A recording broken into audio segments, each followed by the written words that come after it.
Okay, in this section, we are going to see what we have got inside of the CPU.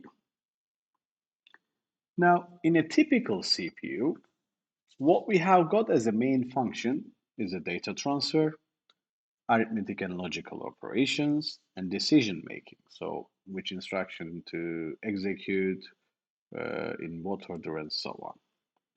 So inside of the CPU, now if you think about it, we were talking about the overall system, then inside of the microcontroller, which we have got CPU, memory, I/O devices. Now we are getting into or inside of it, lower level of the architecture where we have got the CPU.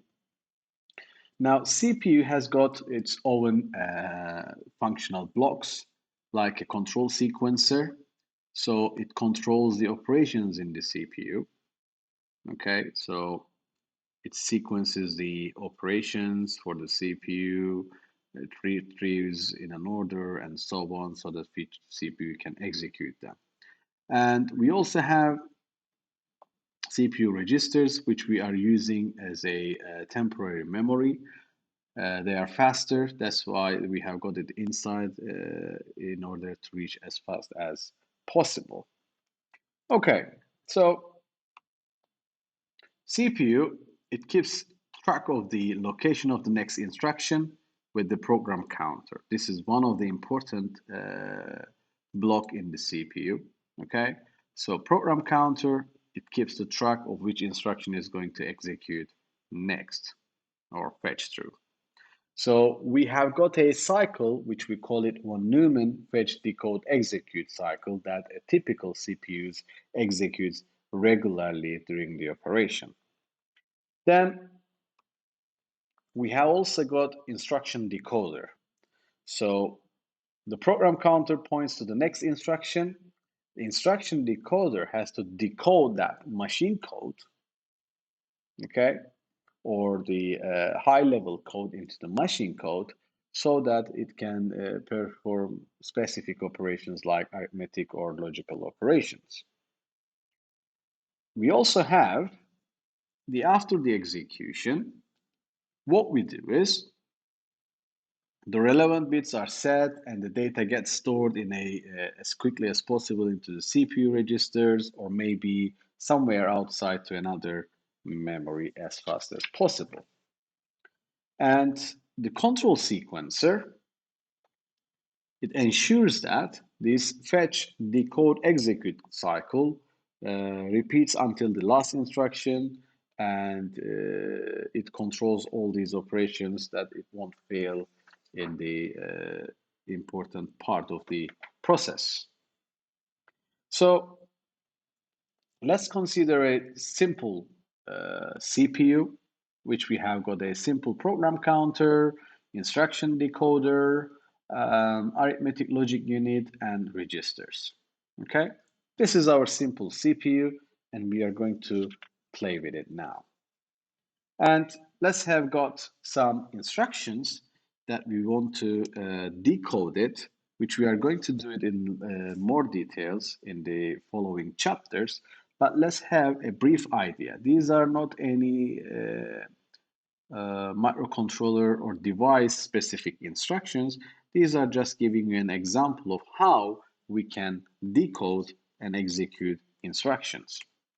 So if we look at this carefully, when we want to decode an instructions, we have got an opcode and we also have got an operand. Okay, so opcode is actually giving you what type of operation is going to do, which you can see these are all the opcodes, operation codes, and these are the meaning of those operations. And the operand is just specific like A, B, or 1, 2, 3, whatever they are, that we need to keep an eye on it. So let's look at the first instruction over here, which is 31H. So what is this 31H at address 0?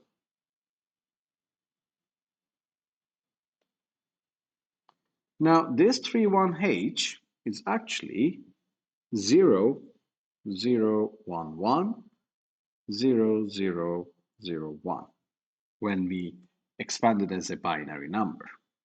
Now, as it says, the first 3 bits are the ops and the rest are the operands. Okay? Now, it says 001. Now, 001 is where we have got X to be an address in square brackets. Okay? So that means that operation is telling us that we have got an A, register A will have the value at address X. Now, what is that X? That X is actually our operand. Okay? Now, what is that operand? It's 1001, which is equivalent to 17. So that means our instruction is A17. Okay? So we now decoded the first instruction at address 0, which is written over here as well. Let's try another one.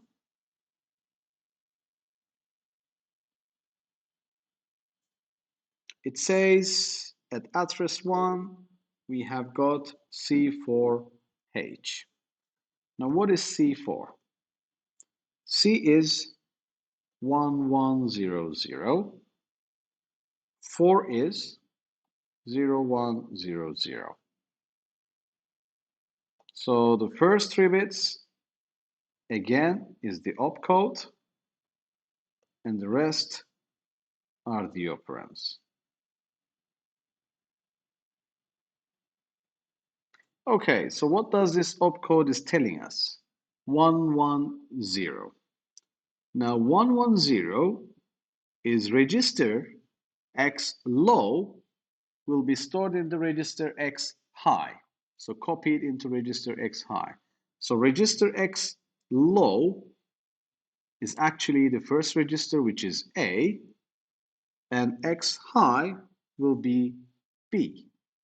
Okay, the next register, because when you think about it, this is the registers inside of the CPU. It goes like A, B, C, D, and so on. This is the lowest address. Okay, so A has got the lowest address over there. Now, in this case, that means A has to be copied into B. So we can say B is going to be equivalent to whatever the A it is. Okay? And let's try another one, which is in address 2, we have got 26 hex, which is 0010 and 0110. So 001 again is the op, and we have got the operand, which is going to be the value, which is 6. Okay, so that means in the end, this instruction, which is 001 again, the A will have the value in address 6.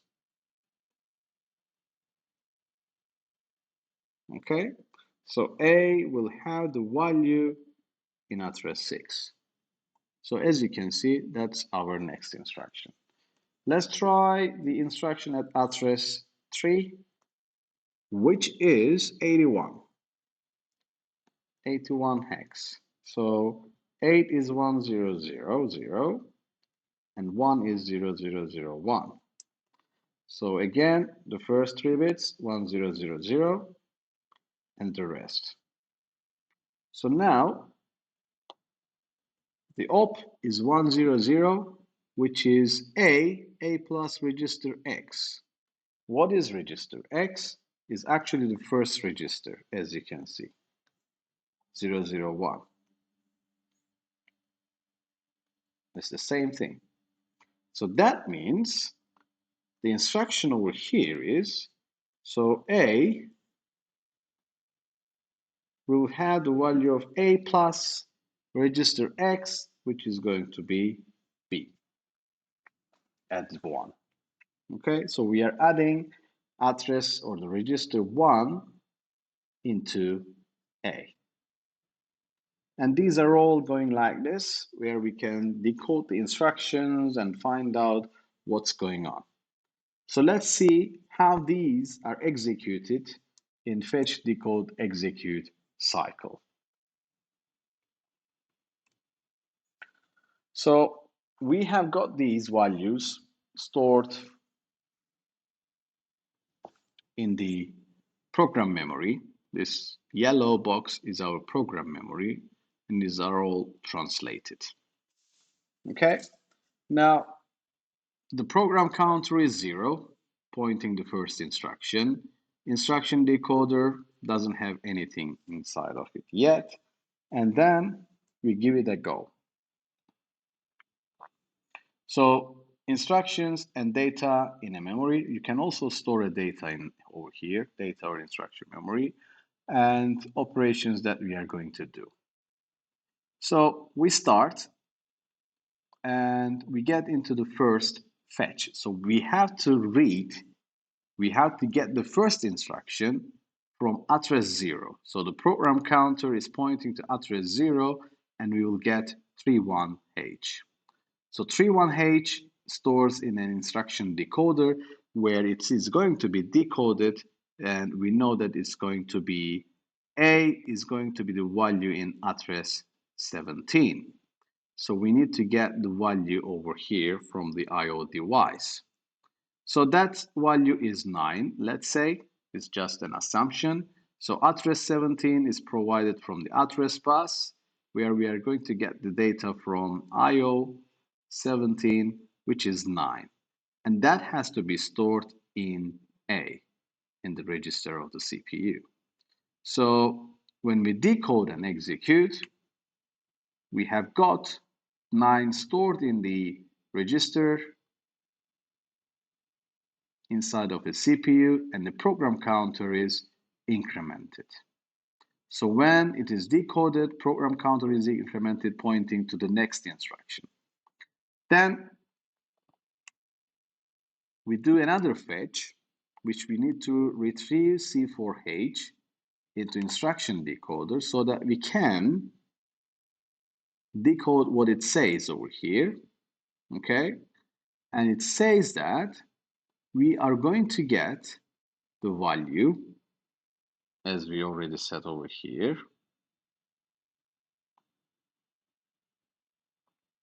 C4H, okay, and that is going to be A copied into address B, okay. So the program counter is pointed to the next instruction, and now we have got 9 in register B as well. Then we carry on. We do another fetch. We have to fetch the instruction at address 2, which is 26, which is going to be the address 6, which is in the memory, will be stored in A. Okay, so address 6, which is the memory, which is 0hex5, will be stored in A. So we get the address, okay, and then we perform the operation. We know that we have to go to address 6, and we have to retrieve the data from here. So that data is stored over here now, which is 5. Now we decoded and executed another instruction. As you can see, program counter is pointing to the next instruction, which is 81. Now we fetch again. And what we fetch is the next instruction, which is 81. And the program counter points to the next one. And it performs A plus B operation. And this is going to be executed, which is 9 plus 5, which was 9 plus 5, which is 14. And that will be stored in A. So this is what's happening.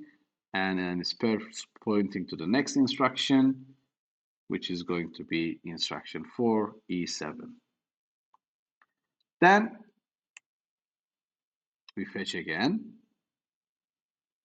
And what it says over here, this instruction, which we didn't decode it over here, but it says that whatever the value you have got in register A has to be stored in the program or data memory address 7. Okay, so E has to be stored over here. That instruction is selling. So when we do that, when we execute it, that data will be stored at address 7 in the program or data memory. And this is a typical fetch, decode, execute cycle.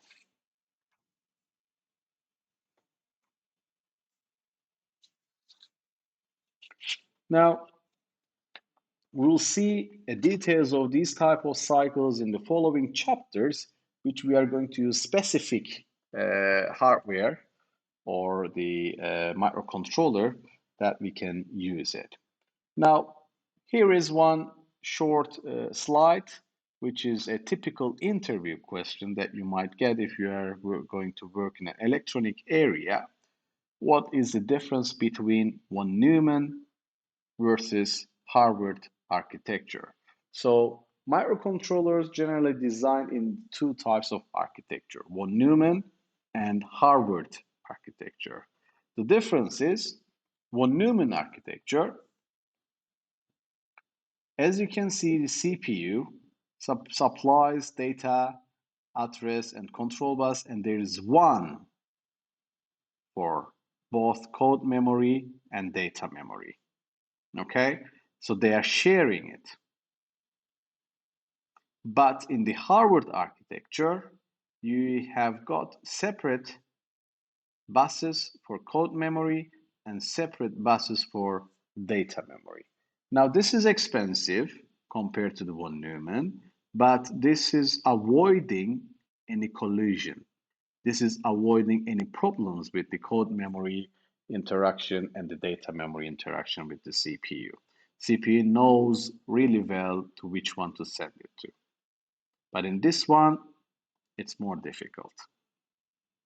So the microcontroller that we are going to use in this course is actually using Harvard architecture, which has got a separate data bus, address bus, and control bus for code memory. Okay, that's all I want to say for this chapter. I hope you enjoyed it. Please watch these videos carefully, and if you have any questions, you can ask me during the lectures. Thank you.